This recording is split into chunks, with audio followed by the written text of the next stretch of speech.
আপনি কি জানেন এমন একটা সাগর আছে যেখানে মানুষ ডুবতে পারে না, এমন এক জায়গা যেখানে নৌকা ভাসে কিন্তু জীবন নেই। আজ আমরা যাচ্ছি পৃথিবীর সবচেয়ে নিচু, সবচেয়ে লবণাক্ত আর সবচেয়ে রহস্যময় জলাধারে, ডেড সি বা মৃত সাগর।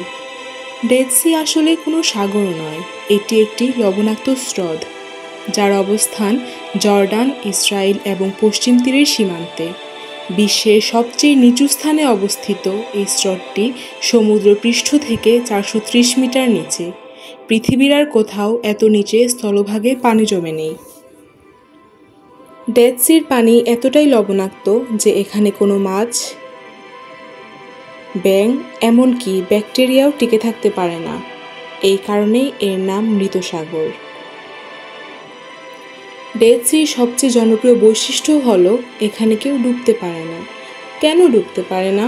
কারণ এর পানিতে লবণের পরিমাণ সাধারণ সমুদ্রের চেয়ে প্রায় 10 গুণ বেশি।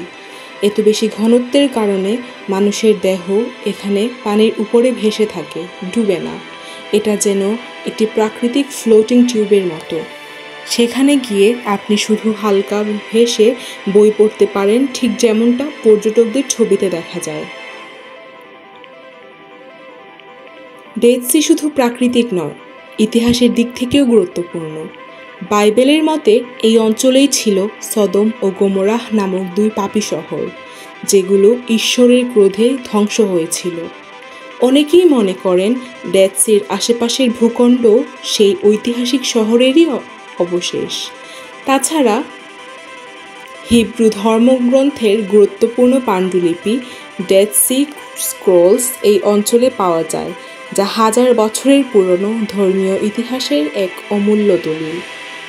ডেড সির কাদা আর পানি শুধু দেখার জিনিস না, এটা চিকিৎসা ও প্রসাধন শিল্পে একটি রত্ন।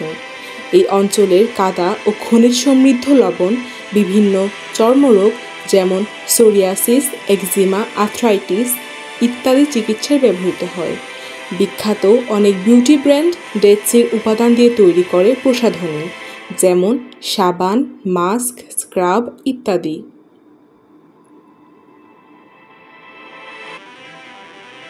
তবে দুঃখজনক হলেও সত্য, ডেড সি শুকিয়ে যাচ্ছে। প্রতি বছর এটি গড়ে 1 মিটার করে নিচে নেমে যাচ্ছে। আশেপাশে নদী ও পানি উৎস নিয়ন্ত্রণে থাকায় এর পানি কমছে, লবণাক্ততা বাড়ছে আর গর্ত সৃষ্টি হচ্ছে আশেপাশে, যেগুলো সিঙ্ক হোল নামে পরিচিত। এই আশ্চর্য জলধারার টিকে থাকবে কিনা সেটাই এখন বড় প্রশ্ন।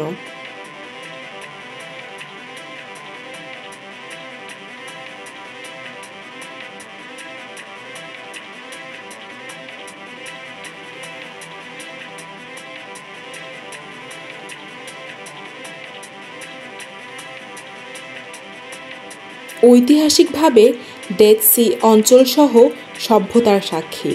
হেরোড দ্য গ্রেটের সময়েও এটি ছিল চিকিৎসা ও আরামের স্থান। প্রাচীন রোমানরা এখানে এসে চিকিৎসা নিতেন। পরবর্তীকালে এখানকার খনিজ আহরণ শুরু হয়। এই হ্রদের পার্শ্ববর্তী গুহাগুলোতে পাওয়া গেছে বিখ্যাত ডেড সি স্ক্রল, যা পৃথিবীর অন্যতম প্রাচীন হিব্রু পাণ্ডুলিপি, যা ধর্ম ও ইতিহাসের গবেষণায় বিপ্লব এনেছে। এ থেকেই বোঝা যায় ডেড সি কেবল প্রাকৃতিক আশ্চর্য নয়, এটি মানব ইতিহাসের এক জীবন্ত দলিল। গত 50 বছরের পরিসংখ্যান বলছে এই হ্রদের পানির স্তর প্রতি বছর প্রায় 1 মিটার করে হ্রাস পাচ্ছে। এর পেছনে প্রধান কারণ হল জর্ডান নদীর প্রবাহ হ্রাস, যেটি ছিল ডেড সির প্রধান পানি সরবরাহকারী উৎস। এখন এই নদীর পানি আপস্ট্রিমে কৃষি, শিল্প ও নগর জীবনে ব্যবহৃত হওয়ায় ডেড সিতে আর পানি প্রবাহিত হচ্ছে না। পাশাপাশি আশেপাশের খনিজ আহরণ কোম্পানিগুলো হ্রদের পানি বাণিজ্যিকভাবে ব্যবহার করে, যা পরিস্থিতিকে আরও সংকটাপন্ন করে তুলছে। এর ফলশ্রুতিতে তৈরি হয়েছে নতুন এক বিপদ। হ্রদের আশপাশ ভূমি দেবে গিয়ে গর্ত হয়ে যাচ্ছে, যা কখনো কখনো বিশাল আকার ধারণ করে এবং তাতে বসতবাড়ি, রাস্তাঘাট বা পর্যটন কেন্দ্র হারিয়ে যাচ্ছে।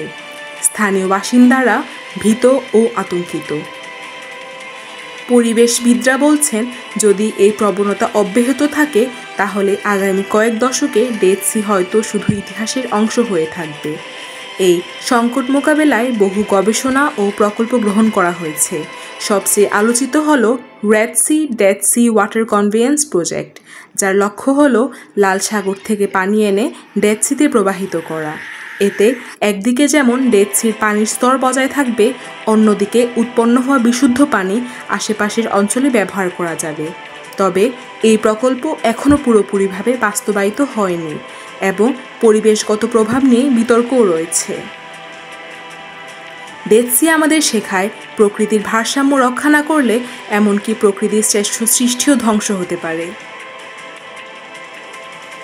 আপনি যদি এই ভ্রমণ কাহিনী ও রহস্যময় স্থান সম্পর্কে জানতে ভালোবাসেন তাহলে লাইক দিন, শেয়ার করুন এবং অবশ্যই আমাদের চ্যানেল ইবনে বতুতার ডায়েরি সাবস্ক্রাইব করতে ভুলবেন না। নতুন দিগন্তে আবার দেখা হবে। ভ্রমণের চোখে পৃথিবী দেখুন। ধন্যবাদ।